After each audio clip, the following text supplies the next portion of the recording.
So interesting things about risk. If you don't know some definitions about risk, let's plop this up there so it's here, is on your notes. Someone asked me before, when do I risk? It's a very easy question. You risk when you're unhappy. Plain and simple. Next question is, what's risking?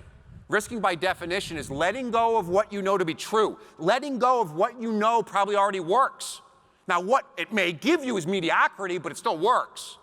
So risking is letting go of what you know to go towards something of greater value.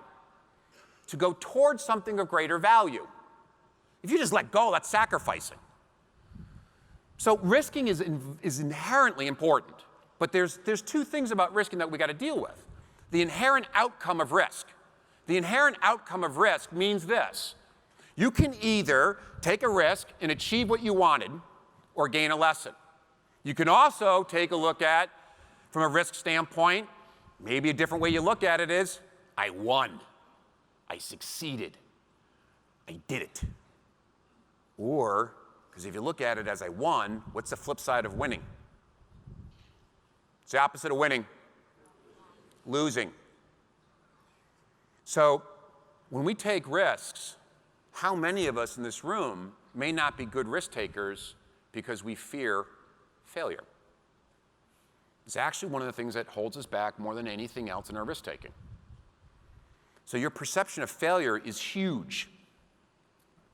Now, growth mindset individuals, they're not afraid of failure. Think about it for a second.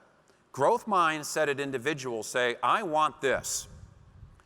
Because I want this, I have to get good at this. Well, to get good at it, I got to try. So what I'm going to do is, I'm going to give it a shot. And they try it. And it doesn't work out. They don't say, oh, woe is me. That was embarrassing. They do is they turn around and say, what could I have done better? Try it again. Got it.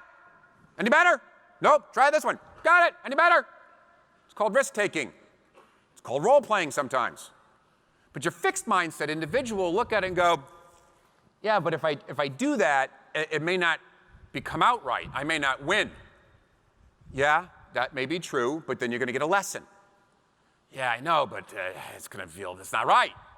So all of a sudden, their fear is they're going to look not like what their outcome was in terms of success. So the fear of failure actually impacts their ability to be a very, very strong risk taker.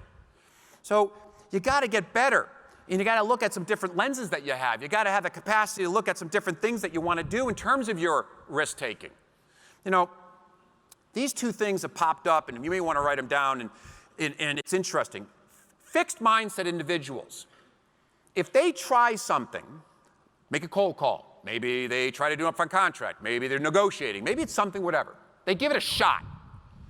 A fixed mindset person will say, I am a failure because I couldn't do that. I'm a failure because I couldn't be successful at the phone call. I'm a failure because I didn't figure this thing out in role plays. I'm a failure because. Yet a growth mindset individual will say something very different. They will say, I failed at. I would love for you to write those words down because it is a massive difference in perception. Do you believe you're a failure because I am a failure because ... Or do you believe I failed at? Did you fail at an activity that's not a pronoun? Another way of looking at it is it's a pronoun problem. So you got to look at how you look at failure and risk taking.